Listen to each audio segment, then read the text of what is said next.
Kami dari kelompok 4, Biosel yang telah membatalkan saya, Cynthia Dewi Nabila, Saya Arisya Destuti. Saya Novan Kurniawan. Kami akan menjelaskan mengenai materi membran sel.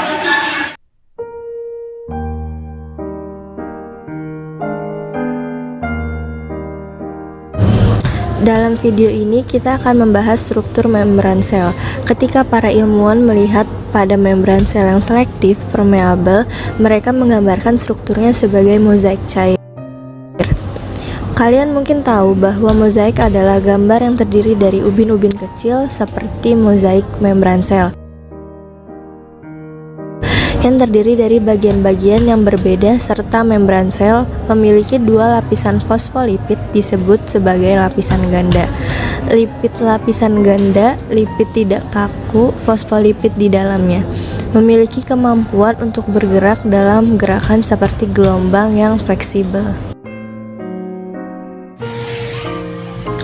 Mari kita lihat lebih dekat pada beberapa fosfolipid.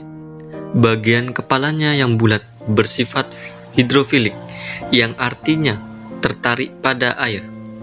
Baik cairan ekstraseluler, artinya cairan di luar sel, maupun sitoplasma di dalam sel, sebagian besar terdiri dari air, sehingga kepala fosfolipid hidrofilik, lapisan luar akan berorientasi menuju cairan ekstraseluler, dan kepala lapisan dalam akan berorientasi ke sitoplasma.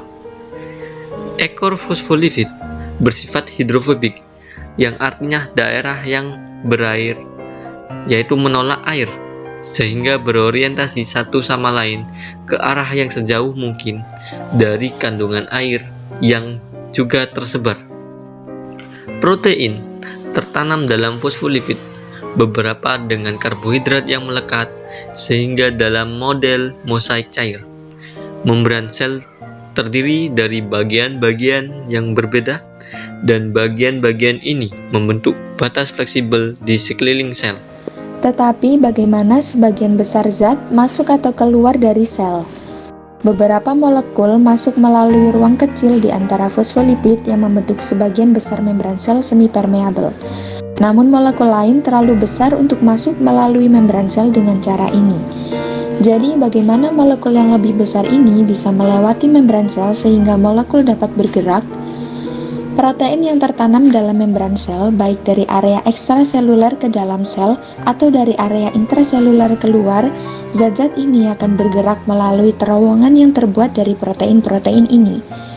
Kita akan mengeksplorasi bagaimana segala sesuatu bergerak melalui membran sel secara lebih rinci secara terpisah.